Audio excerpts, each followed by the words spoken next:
Okay, we're joined by Fox football analyst Reggie Bush. Yes, Good to have you back with us today. So we just saw all those personalities, all those faces. How will it all work out with everyone together like that in Cleveland? Well, I like what I'm hearing from the head coach because it's going to start with the head coach and it's going to start with the culture that he builds there with those guys. He said, whoop-de-hell, we look good on paper right now, which is true. They look good on paper. And we've seen a lot of great teams, a lot of great players come together, but they're not a team, right? And so, to me, this is about legacy. This is an opportunity for Odell and the rest of the team to do something special that has never been done in Cleveland. This is the best team on paper that Cleveland Browns has ever had. And I actually ran into Odell a couple days ago at a restaurant, and we had a conversation here in Los Angeles. And I said to him, this reminds me of my first year in New Orleans, going to that city post-Katrina. Now, I know this is a little different situation, but the significance of it, because I don't know if there's a more dedicated fan base than the Cleveland Browns, right? They have been starving for wins. We're not talking about playoffs. They've been starving for wins down there. And so now he has an opportunity to really revive this city, right? Much like Baker did when he stepped in last year. He revived that stadium. I was at that game. It was just a different feeling. You could feel the electricity. They have that ability right now as a team. Well, you were at the Thursday night. At the Thursday night football game. Yeah, sorry, Thursday night football game. Yeah, at the Jets game. Right. And so this has that same significance because they have something special in front of them, and they have the ability. You win the Super Bowl in Cleveland, you don't have to pay for food, drinks, hotel, nothing for the rest of your life. Because winning the Super Bowl in Cleveland is a lot different than winning the Super Bowl for the New York Giants. Sorry. Been there, done that before with the Giants.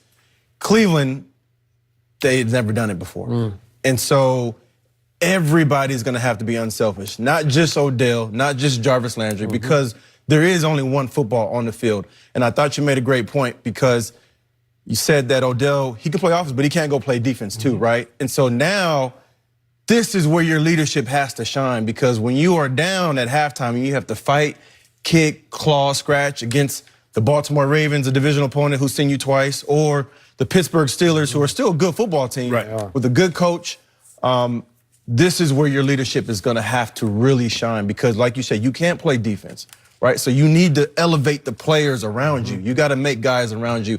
And that, to me, that's where legacy really shines, is guys who have the ability to make players around them better. Okay, gut feeling, will this work? I think it will work, yes. I think it will work because of all the pieces around them. They have the energy that Odell needs. No offense to Eli Manning, but Baker Mayfield, he plays the game differently than Eli does right now. Odell needs that energy, right? He needs the energy of the youthfulness of that football team. And so I think it will work, but the only way this works is if they are all unselfish. That's the only way this works. That's not been a word that anybody ever used to describe Odell Beckham Jr., right? Yeah, You're right. Probably not. Right. But he's never been to Cleveland, too. I want to love this so much. In all my years of watching press conferences, I don't think I've ever seen one quite like this. We've been digging out from under it for this whole show, and every time I excavate another nugget, I say, they said that? Somebody said something. Odell intrigues me because he doesn't like doing media sessions solo. He can be egomaniacal, we all know that, but he likes to have some backup. You know, he likes to be reinforced by Jarvis and Baker, and I don't know what Miles Garrett was doing. Did he even speak? I haven't seen a quote. He was there for moral support. Just for moral support, that's all. Does he deserve to be? Yeah, he deserves, in his star power, his position, I got you.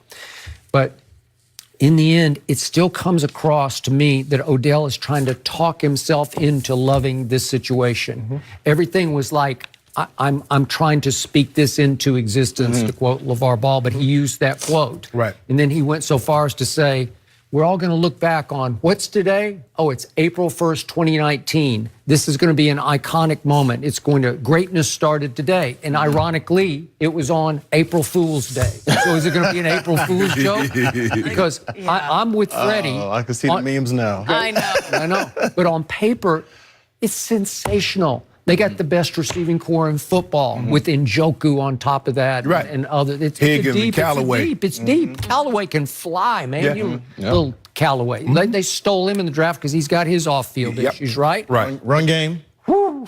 And run game is Nick looking Chubb, good. I know. Chubb and Kareem Hunt comes back in week 9. Yeah. Duke Johnson, they still got Duke Johnson. But Duke now Duke's he wants upset. out. He wants out. Okay, but that's Yeah, we can see typical. that. Okay. Understandable. And Ogba already wanted out and got out, right? He talked his way out of town. But still, on paper, the offense, because Baker Mayfield's going to be really good to potentially being great in this league.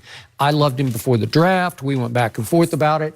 But his energy equals their energy. Yeah. And they're going to love this if, to your point, you just have one football. And I don't know that Odell's ever going to be truly happy if he catches 2 passes and they win by 21. I don't know. Can I say something real quick? Yeah. And I agree with you 100%, but you can be just as effective without the football as you can with the football. And so that's where the unselfish side has to come in, because I know what Odell, the receiver, can do. I want to see what Odell, the run game blocker, can do, right? What have you seen after 5 years? Have you seen that side of him?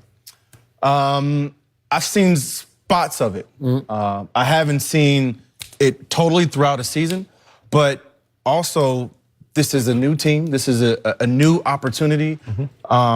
This is something that he has not experienced before, right? He's going to an organization that needs him. He's going to a city that needs him. And so the feeling of it is different. And again, I know what Odell, the receiver, can do.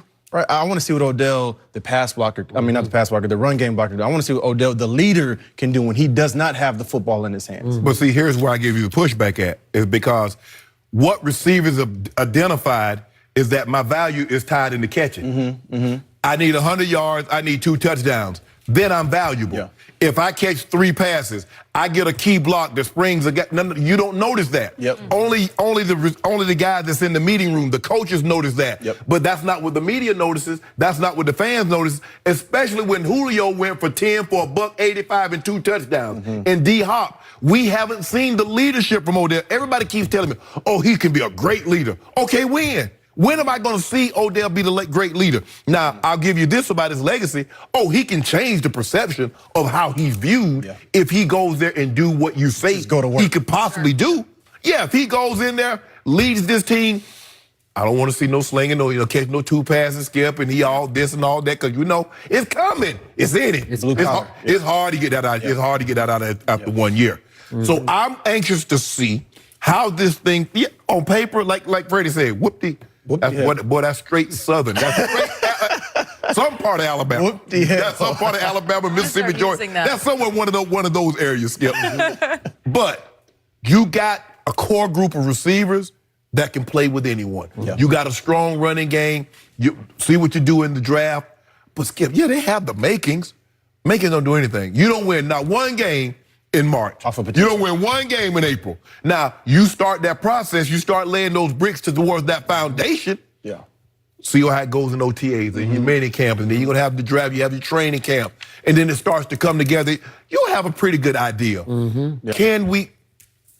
Can Odell, if he's not the leading receiver every game, can he be content and find a way to influence the game even without the ball in his hands? Because that's what the great ones could do. They pulled the double team, and now Higgins and Jarvis are running scot-free. You can't always get 12 catches a game, and he's going to have to understand that his value is tied to other things other than just catching the football. Okay. I would agree. So, to your first point, I loved what Freddie Kitchens said. Now we got to come together and do this as a football team. Right.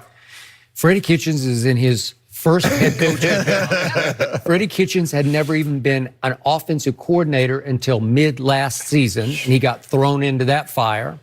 And Baker and the receivers tend to treat him like he's kind of their funny big brother, like older brother, but he's kind of goofy, but they kind of laugh with him. Well, now he's in charge. I think he's in charge. Now he has to say no to somebody because there is only one football. Can the buck stop with him. Yeah, because it's I don't different. know. It's, Skip, Yeah. it's different being an OC and a head coach. Because, yeah, you can joke with an OC. You can joke with a DC. But all of a sudden, he become the big boss. Yeah. You can't be kiki joking with him like you could when he was the offensive coordinator, defensive coordinator. And you have to but you just like, but that's Freddie. Yeah. Freddie was just, because remember, Skip, Charles Haley said, I forget who was the D coordinator that became head coach after Coach Walsh stepped down? Seifert. George Seifert. Yeah. He said he could joke with George. Yeah. George became head coach. He didn't want to be joking with Charles Haley. Charles said he changed. Yeah, Charles, he had to change. He couldn't let you joke with him and so it ended up ruining a relationship between those two. That's the thing. Can they look at Freddie now as like, okay, he's the head coach. We can't be joking and teasing with him like he's just one of the guys. Well, let me ask you this question. Is the ownership more on the head coach, on the coaches? Because now you got the pieces, right? Now there are no excuses, right? So does this fall more on the coach's shoulders to create the environment that's such that they understand that this has to be business first with the head coach? Yeah, we serious now. He's in a tough spot. More pressure. Yeah, it is. Yeah, more pressure, right? It's hard. It's hard. It's like when you let your kid do whatever he wants, and the moment you tell him no, or you try to discipline, then he like, what are you doing? Yeah. Now, you've been letting me do this all this time, and now all of a sudden, well, I just it's a lot easier to be tough and to pull back than it is to be easy and then try to toughen up. So at the league meetings, Freddie Kitchens was asked, what are you going to say to Odell when you first meet him? And he said, I'm going to say, I love you. And yesterday he said, when asked, what was the first thing you said to Odell? He said, I told him I loved him. Okay, so will you love him in September and October? I don't know. No, seriously, right? Yeah. I'm sure all those other coaches, they loved him too. Coach Coughlin and Ben McAdoo and Pat Shermer. There's so many different coaches and their personalities and the way they coach. And I was thinking about Baker and Lincoln, and they had a lighthearted relationship that was. But he was like the OC head coach. Right. You know, like it's different. I don't know. No, that's You're true. right. That but is I'm true. trying to equate what works for Baker and what will work for that team. But they seem to like the guy, but this is the part where it's easy until they have to get on the field and show us something. Freddie Kitchens is already on the hot seat. Right? Yeah, already. The expectations level Time is ticking already. That's true. You know what? Number one killer, Skip. Expectations. We're going to move to the Rams and their expectations about possibly getting back to the Super Bowl. But did their hopes take a major hit yesterday? We'll discuss what they're up to next.